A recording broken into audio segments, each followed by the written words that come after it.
Good morning, West Shore, friends and visitors. I'm Grace Durfee, and I'll be your worship associate this morning. I'm grateful to be part of West Shore because it's a spiritual home for all of those who are in sympathy with Unitarian Universalist principles and values, regardless of religious background, age, ability, race, ethnicity, gender identity, or sexual orientation. We strive to be anti-racist, anti-oppressive, multicultural community. We welcome you to embrace these values as well. A special welcome to newcomers. If you are here in person, thanks for braving the roads this morning. And be sure to stop by the Welcome Center out in the hallway if you haven't already. If you've joined via the live stream, our Membership and Engagement Coordinator, Diane Alcorn, would love to reach out to you. Her contact information is being added to the chat as we speak. And a special welcome to our guest minister this morning, Reverend Dave Clements. Ministry for Reverend Dave is a second career. His first career was spent doing the work of an organizational development consultant. His career allowed him to work in the areas of strategic planning, entrepreneurship, and fundraising. His religious background was mixed. His mother was Jewish and his father Catholic. He learned how to celebrate both holidays and found joy in doing so. Most of his adult life was spent building a career, raising 5 children as a single parent, and just trying to make his mark on the world. He held several management and director positions in human resources, sales, and fundraising. He shares that his life has been a series of journeys, and with each journey, he has developed and grown. He moved to the Cleveland, Ohio area in the summer of 2008 to start a new life with his partner, and a few years later started a consulting business. In September of 2013, he received his call to ministry. Once he made that decision, things started to unfold for him. He enrolled at the Meadville Lombard Theological School in the summer of 2014, completed a chaplain's residency in 2015, and spent 2016 and 2017 serving as the minister intern at the Kent UU Church in Kent, Ohio. In May of 2017, he graduated from Meadville. He was offered that summer a position as an interim minister for the Cape Town Unitarian Church in Cape Town, South Africa. Living and serving as a minister outside of his native country has been and continues to be a life-changing experience. He has learned how to minister to a multicultural and multiracial congregation. He has learned that it is always in the quiet moments of our lives that the Holy speaks to us. In January of 2019, he left South Africa to serve as the interim minister in Peoria, Illinois. In June of 2020, he began serving as the senior interim minister for the Bloomington, Indiana congregation, where he continued to serve until this past September. Since then, he took a leave to finish editing a book about his experiences in South Africa. And we're anticipating an audiobook release next month. Please see the West Shore weekly insert in your order of service to learn about events and activities going on this week in our community. Or check your e-news. In the words of Amanda Schuber, if this is your first time here or your 101st time here, we are glad you are here. If you carry the weight of a weary world on your shoulders, or you entered the door with a song in your heart and a skip in your step, we are glad you are here. If you are the loudest voice in the town square or the subtle hand behind the scenes, we are glad you are here. If you have failed once or 1,000 times, we are glad you are here. If you sing like angels or mumble behind the hymnal or your mask, we are glad you are here. This community is what it is because of your presence. So welcome. Welcome into this space of love, support, justice, compassion, fellowship, and worship. We are glad you are here. Our chalice lighting words this morning are by Vanessa Williams. In igniting this chalice, we cast upon it our hopes and intentions for all that is positive in our minds and in our hearts. May this precious light shine on.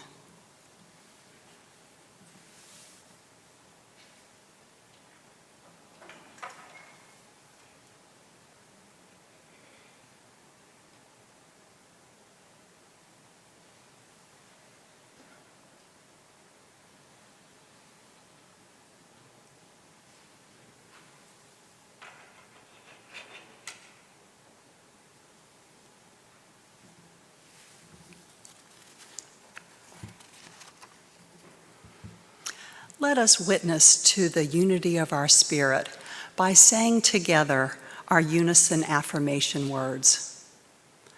Love is the spirit of this church, and service is its law. This is our great covenant, to dwell together in peace, to seek the truth in love, and to help one another. El amor es el espíritu de esta iglesia y el servicio su ley. Este es nuestro magnífico convenio, vivir juntos en paz, buscar la verdad en el amor y ayudarnos los unos a los otros.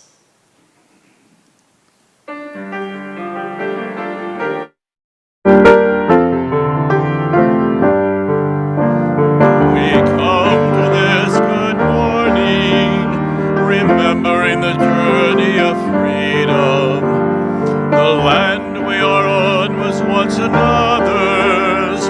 We mourn the legacies of oppression. Healing is our way forward. Joy is the birthright of all.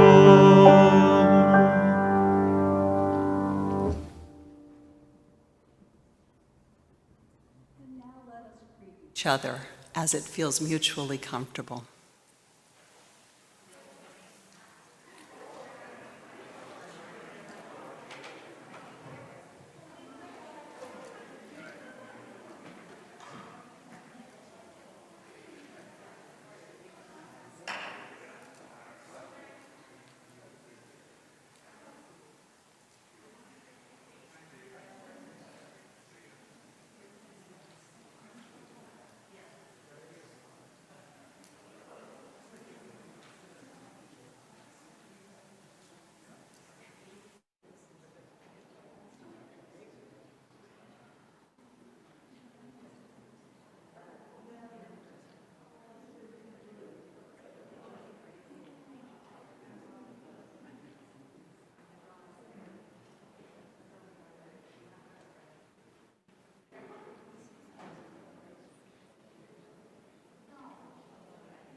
Let me just say welcome.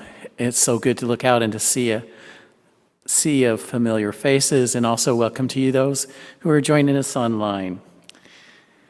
And now we turn to our first hymn of the day, and I invite you to hum along or sway or stand up as you're willing and able. Hymn number 1053, How Can Anyone?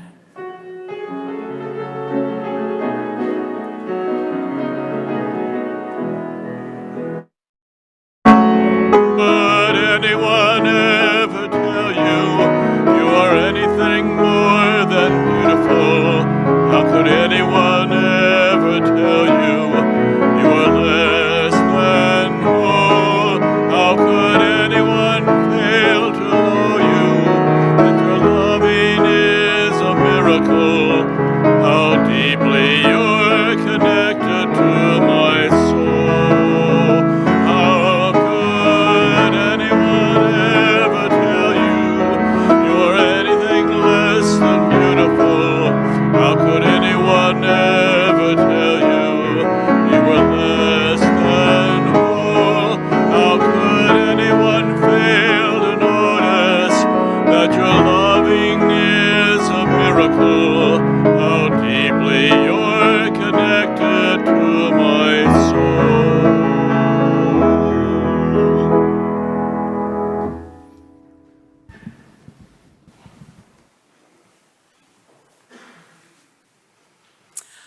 I was so excited when I saw that the theme for today's sermon topic was intentions, because intentions are something that I play a lot with in my work and in my own life.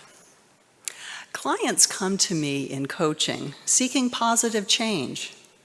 Something in their lives isn't quite where they want it to be, and they have an intention to do something about that.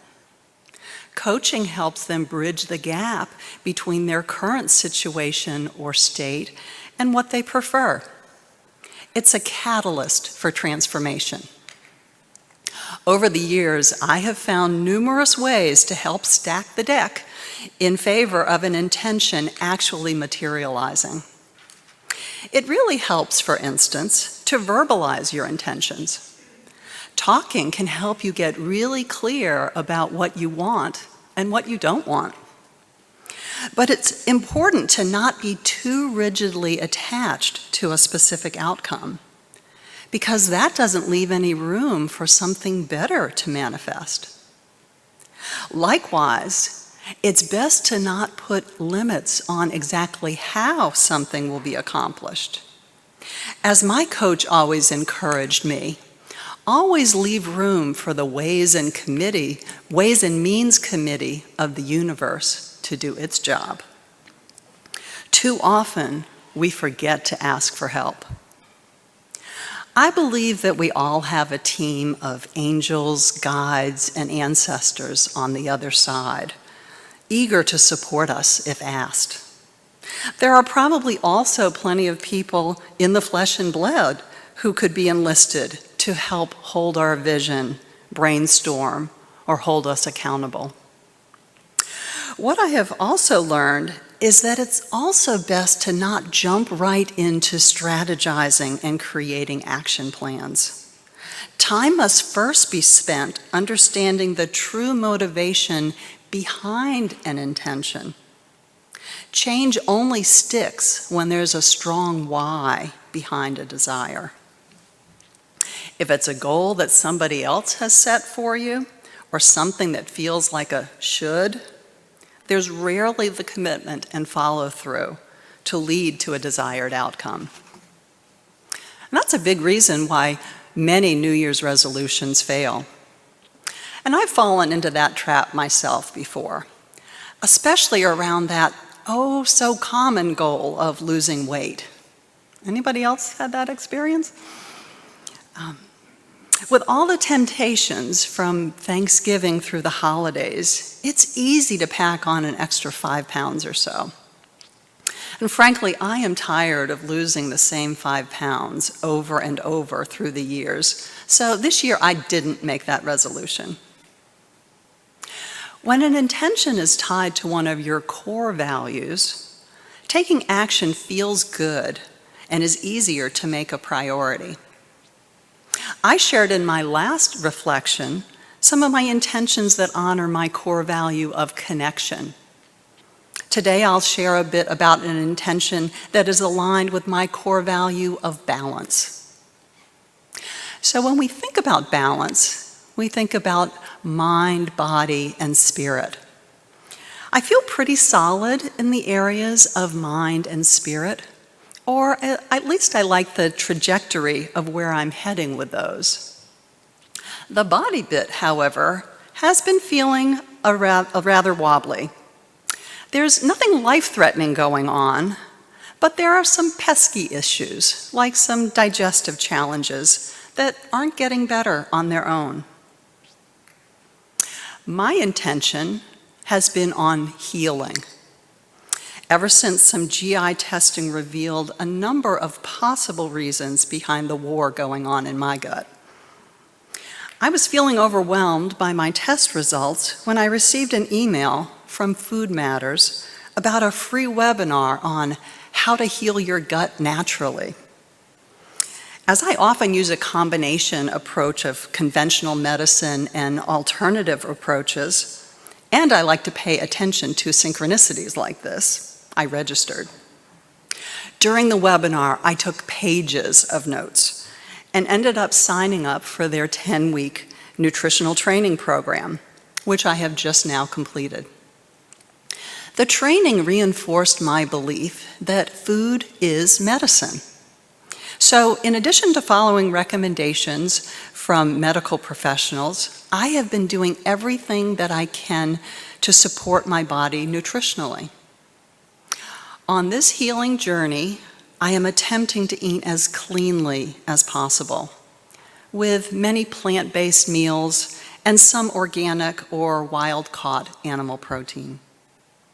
I'm eating a wider variety of vegetables after one recommendation to eat at least 30 different types. I've cut out the foods like gluten and dairy that I know I'm sensitive to. I've eliminated all processed and packaged foods containing long lists of mysterious and unpronounceable ingredients. I also took on one of the spiritual exercises from this month's Soul Matters packet called Just Eat, which is supporting my healing intentions. This exercise poses a challenge to not multitask. This means that when I'm eating, I'm not watching TV, I'm not listening to a teaching, or checking or responding to text or emails. What I'm discovering is that eating more mindfully is making me eat slowly, chew more thoroughly, and really savor my food. It's also helping my digestion. I haven't been perfect with this monotasking or my clean eating intentions, but I am celebrating progress, not perfection. And the funny thing is, when I stepped on the scale the other day, I had found I had lost another 5 pounds without ever feeling hungry.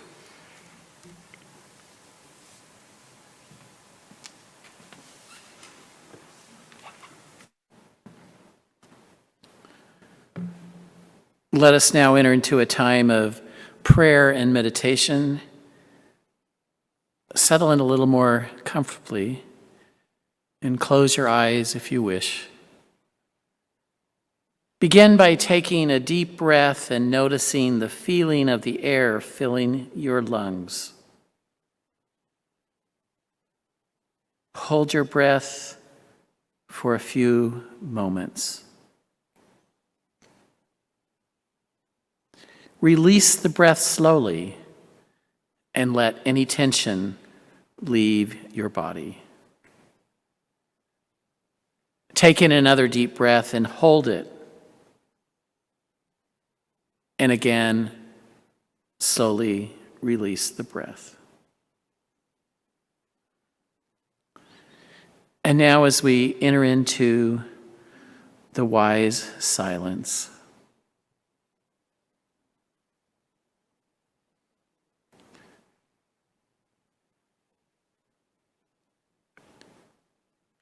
I invite you to turn to our For All That Is Our Lives ritual, where we let go of time because of the pandemic, but now we're bringing it back in a way that is safe as possible. No stones, but cards. So prayer cards are available to you in the pew in front of you. You're invited to write something down that expresses your heart, a need, a hope, a hurt, something you're thankful for. And what you write will be held in confidence. And once you're done, hold onto your card and place it in the offering basket when it comes around. If you're at home and you wish to participate, share your thoughts with Reverend McCarr directly via email.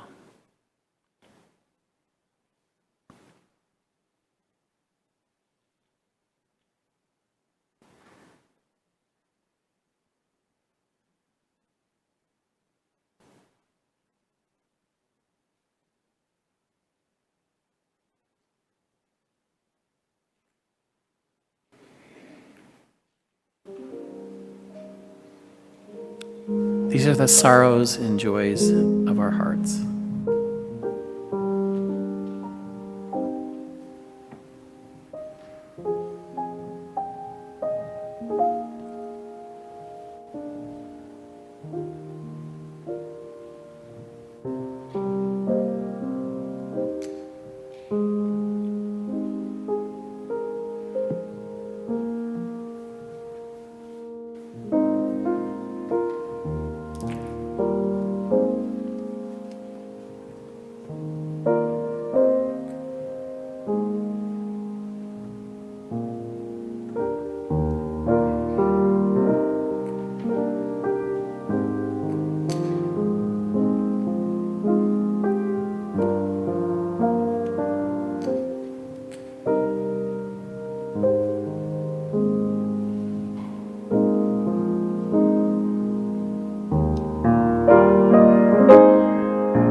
We sing our thanks and praise, for all life is a gift, which we are called to use to build the common good and make our own days glad.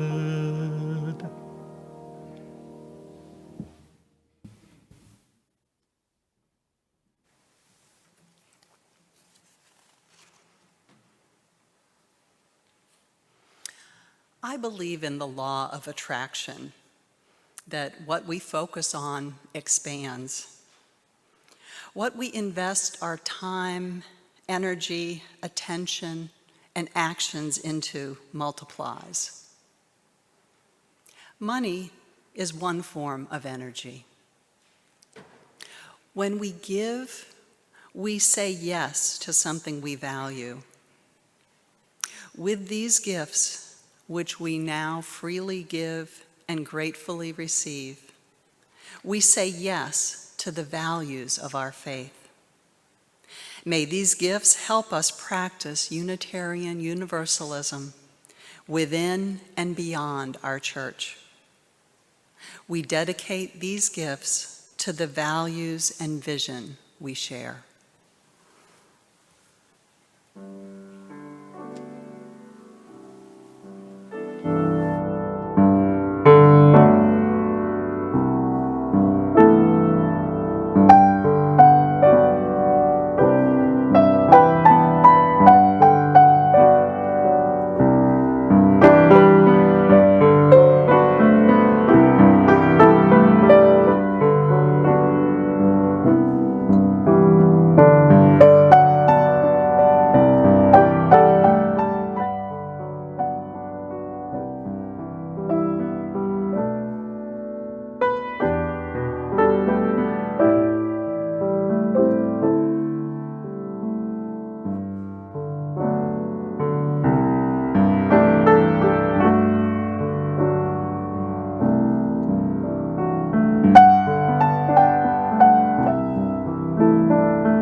Setting our intentions is something that we're used to doing at transition points in our lives.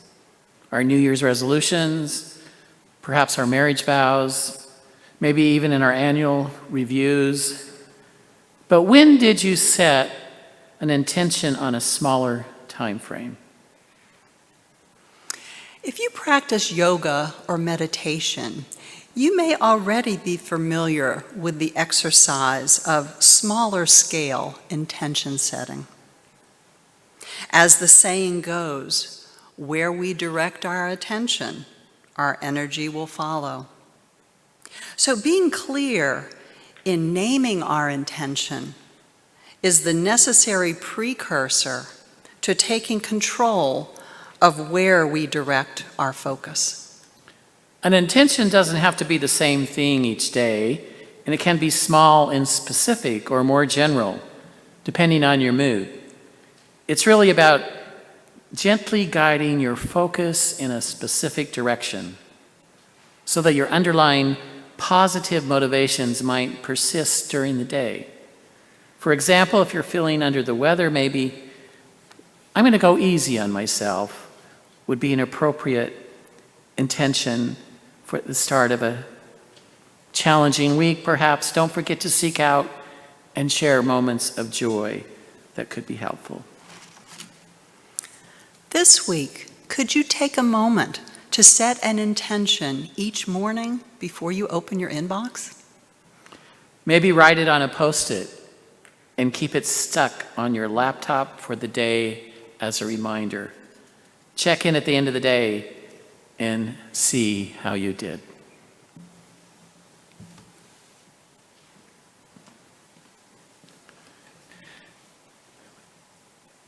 It's nice to be here again and to feel welcome. West Shore is my home congregation.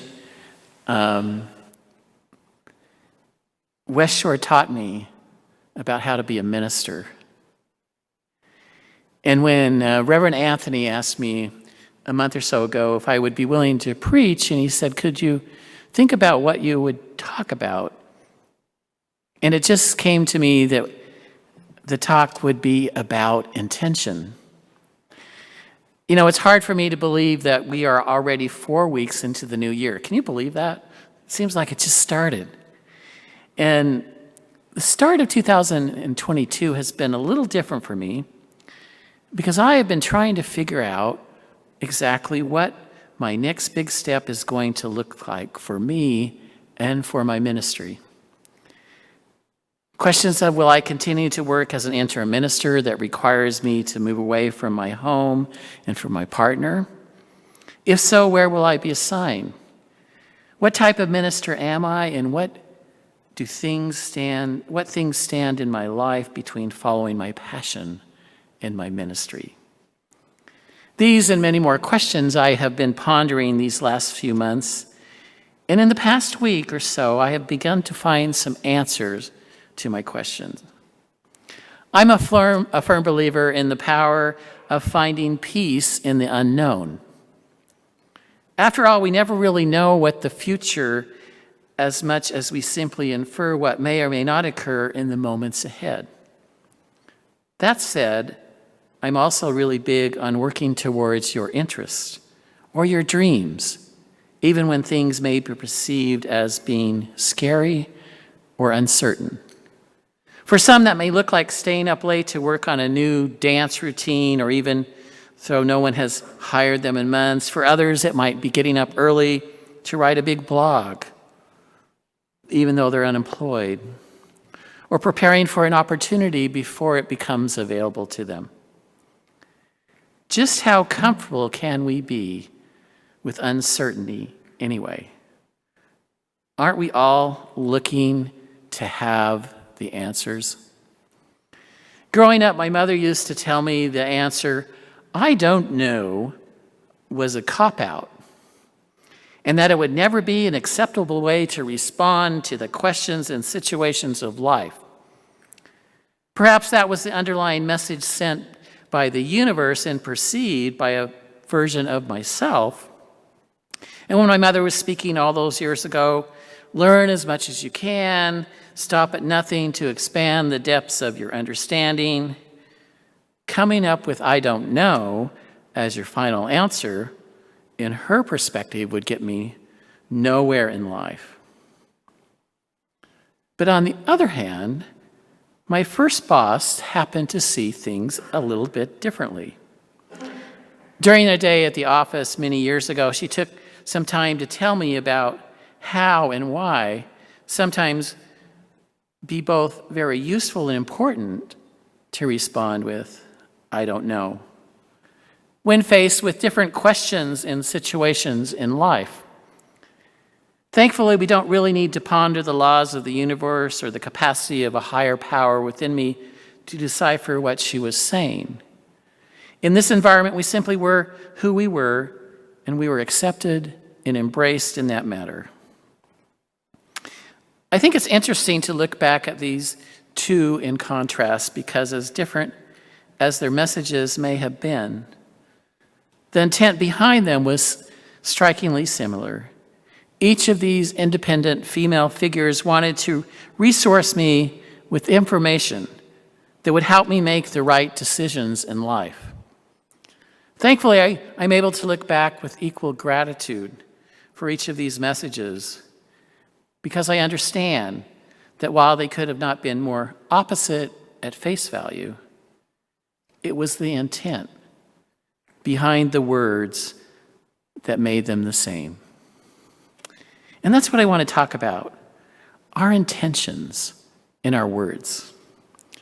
As I got up this morning to read a daily affirmation, I opened the book of positive affirmations and came to the second chapter, Know Yourself, where I found the following declaration: because I am a peacemaker, I am willing to weigh the intent of my words before I speak them. How many times have you said something you didn't mean? Whether it was a harsh criticism that could have been delivered in a more positive manner, or if it was simply a saying, "I'm sorry," in a situation where you had done no wrong.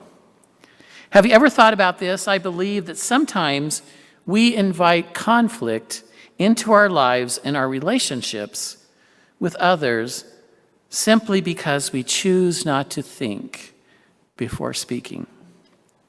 Perhaps if we really took some time to consider the potential impact of our words before we say them, and we pondered the strength of our intention to carry those words in good faith, would increase experiences of positivity in our lives. I'm not saying someone isn't responsible for what they choose to do with what they've said. However, I am saying that we are responsible for understanding the perspective in our intended words on the matter at hand. Now, as we get ready to enter the second month of the new year, I'm admittedly uncertain about what the future holds for me. So much that I have yet to finish determining my goals for the year. What I do know is that I am unafraid of the unknown. In fact, the unknown is where I am now thriving. And whatever is meant for me to understand or to decide, I will understand and decide on them when the time is right. I want to lead by example with my life, encourage others in knowing that it's okay if you don't have the answers. It's okay if you don't know. The answers will come if you keep working towards them, regardless of what the world around you is saying. Guard the words you speak, and regarding others, especially the words that you speak about yourself. Weigh the intent of your words before you speak them. Setting an intention, at least according to Buddhist teaching, is quite different from goal-making. It is not oriented towards a future outcome. Instead, it is a path or practice that is focused on how you are being in the present moment. Goals help you make your place in the world and to be an effective person. But being grounded in intention is what provides integrity and unity in your life. Intention asks, how aligned are you with your deepest values? And so with this in mind, maybe it's time to rethink our New Year's resolutions. Instead of being the year of finally becoming a better me, what if it's enough for this be the year of finally be me? What already existing inner value or longing do you want to nurture in the coming year? And when you hear the phrase, living with intention, what comes up for you? Each of us defines it differently. So today, take time to capture what living with intention means to you. What does an intentional life look like? What does it require? Is it possible to tell who's living intentionally just by looking? Several months ago, I decided to take a break from ministry. I resigned from my interim ministry assignment to really take time to look at the phrase living with intention. I was clear at the beginning of this experience that I set some definite intentions for myself. I was going to use the time to prepare for my upcoming art show, finish editing my book and prepare it for publication, and really look at my life and my ministry. Let me share with you what I have learned in these past few months in the process of trying to live a life with intention.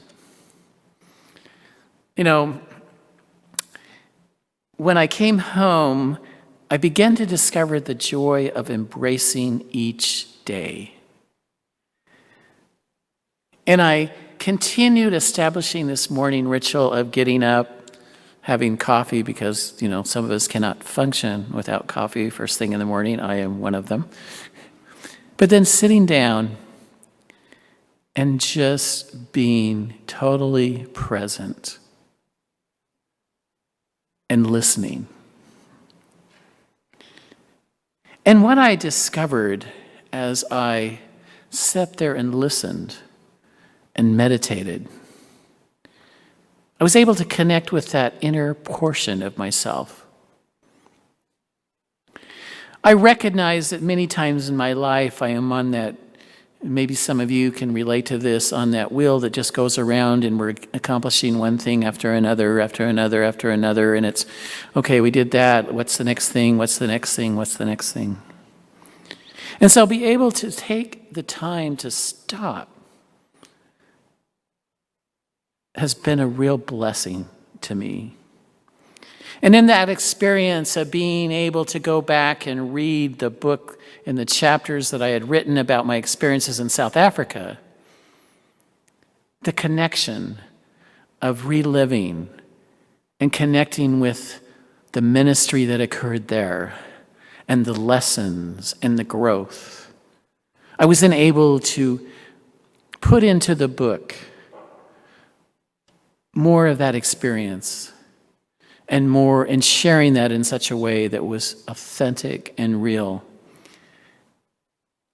And the joy of being able to work with an editor who was professional, who could help me to capture the right words and the phrases so that we could have a document of that really wonderful experience. The joy of rediscovering my relationship with my partner. I don't know how many of you know Jerry. He's probably going to kill me because I'm going to embarrass him. But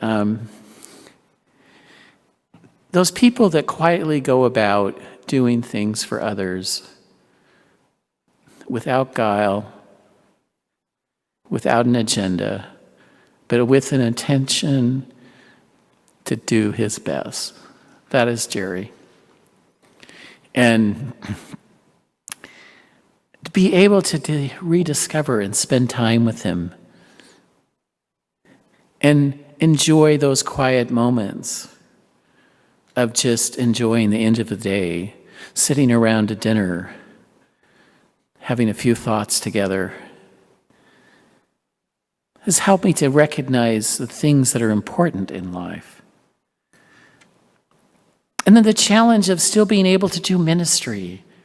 And during this time, I've still been able to preach in congregations around Cleveland and still be able to do some things on a national level with international ministry and with international interims from other faiths.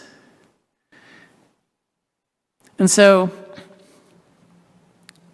as I set out on this intention, this opportunity to really intentionally get connected with my life,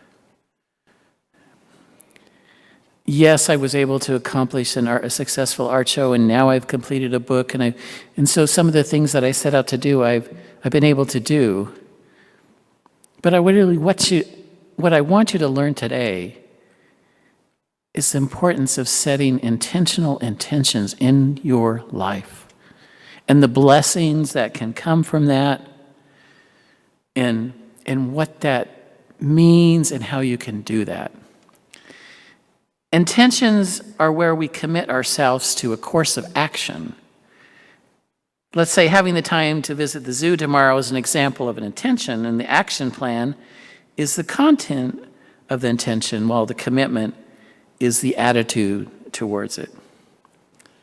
So the question that I ask of each of you is, how can we harness this power of intention in our lives? I would say that most of you, and I include myself here, we go about our daily life carried by the winds of circumstance. If something happens, we kick and scream out of displeasure or yell and cheer from joy, but we generally just let whatever happens sometimes guide our direction in life. And if we really try to achieve something, we might put all of our mental energy into it, or we might not. And sometimes we might receive it.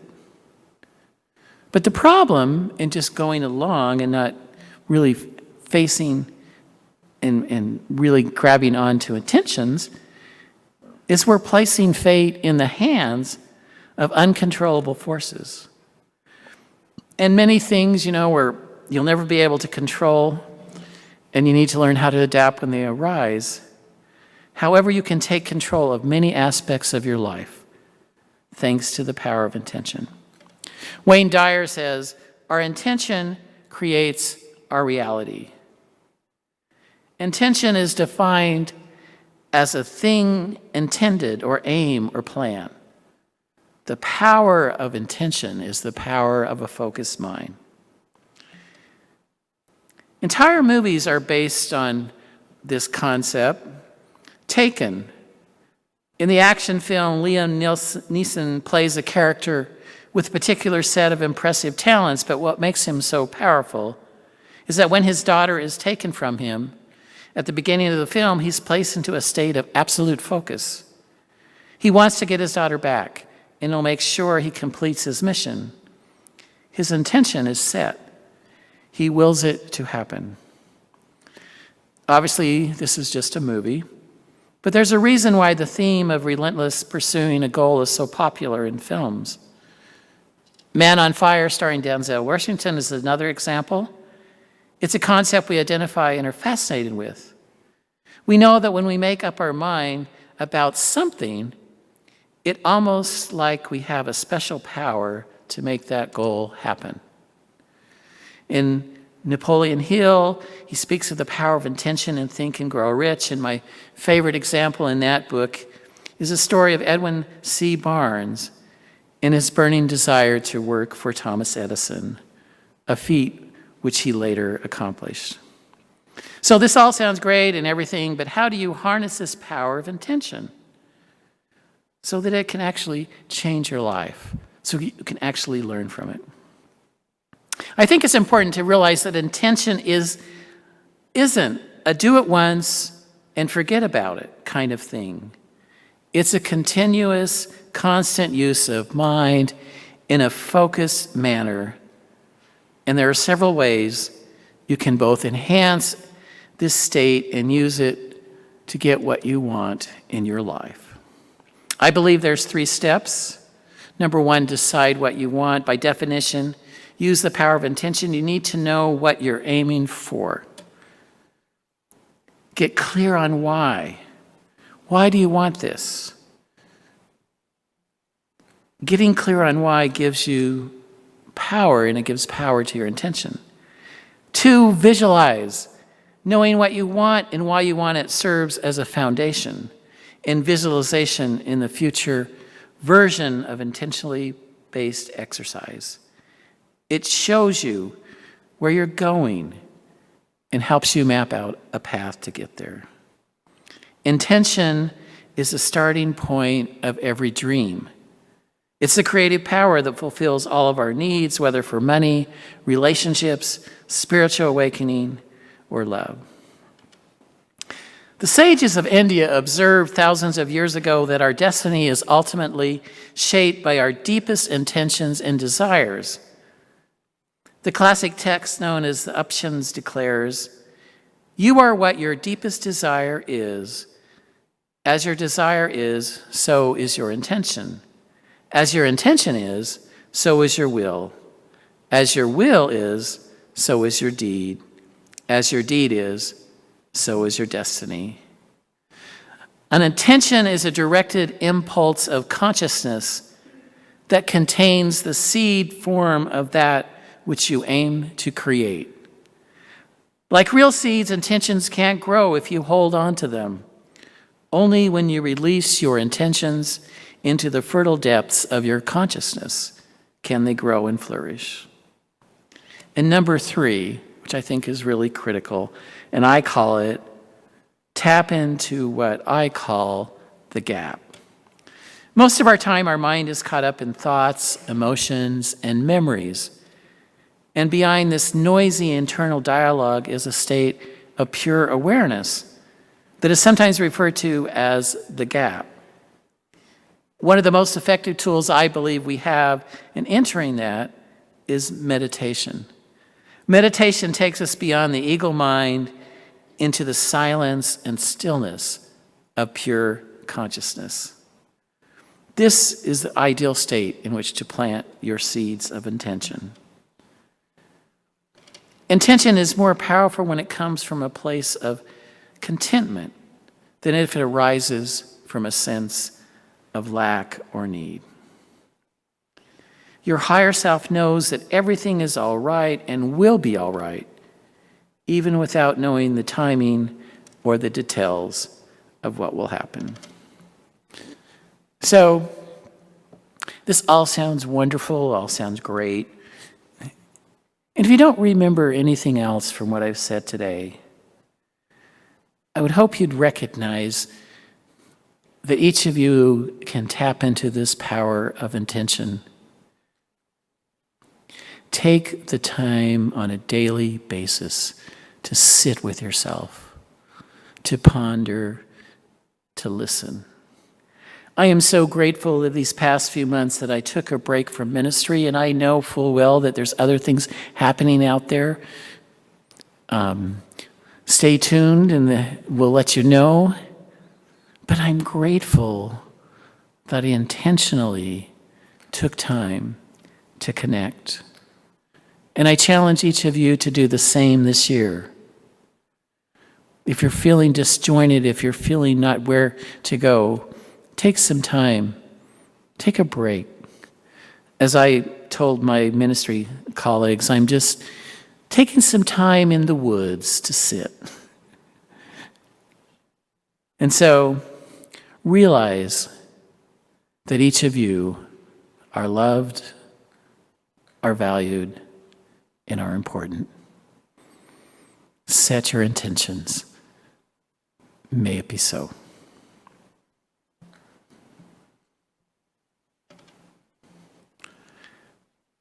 Our hymn, it'll be number 1064, Blue Boat Home, and you can please stand if you are willing and able, and swing and cheer and whatever.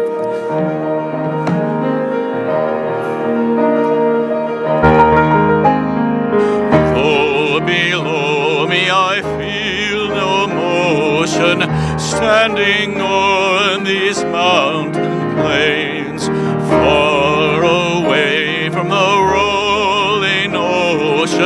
Still my dry land heart can say, I've been sailing all my life now.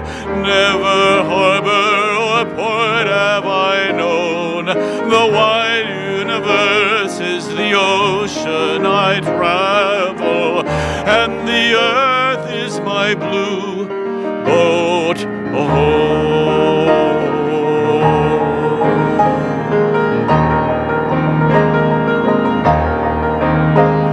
Sun my sail and moon my rudder, as I ply the starry sea, leaning over the edge and wonder, casting questions into the deep, drifting here with my ship's companions, all we kindred pilgrim souls, making our way by the lights of the heavens in our beautiful blue boat home.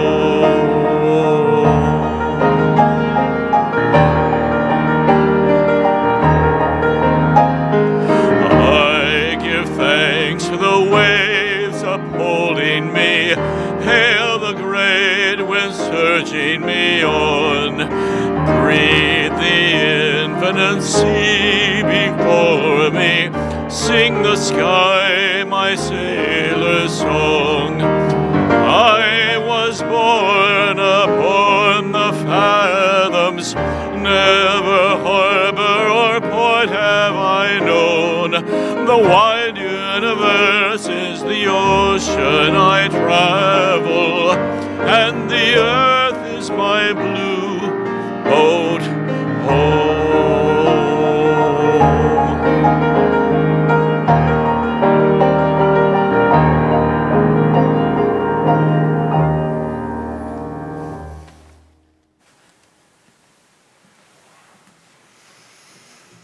Please join me in our closing words. We extinguish our flames, but not the light of truth, the warmth of community, or the fire of commitment. These we carry with us until we meet again.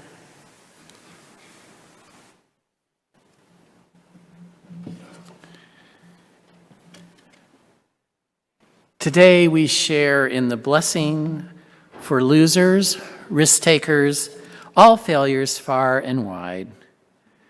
Blessed are they who fall in the mud, who jump with gusto and rip the pants and skin the elbows and bruise the ego, for they shall know the sweetness of risk. Blessed are they who make giant mistakes, whose intentions are good but impact has injured, who know the hot sense of regret and ask for mercy, for their hearts will know the gift of forgiveness. Blessed are they who have seen a D or an F or a C or any letter less than perfect, who are painfully familiar with the red pen and the labels of less than, for they know the wisdom in the imperfect. And blessed are they who try again, who dust off, who wash up, who extend the wish for peace, who return to sites of failure, who are dogged in their pursuit, for they will discover the secret to dreams. Blessed are they who refuse to listen to the naysayers, for their hearts will be houses for hope. And blessed are they who see beyond the surface of another, for they will be able to delight in the gift of compassion. Blessed are they who stop running the race to help a fellow traveler, who pick up the fallen, who stop for injured life, for they shall know the kindness of strangers. Blessed are they who wildly, boldly abandon winning, for they shall know the path of justice. And so may it be. Go in peace. See you next week, West Shore. Until then, love, courage, and cheer to all. Remember coffee hour at 11:30, and I will see those of you who would like to in the sermon chat at 12:30 on Zoom today.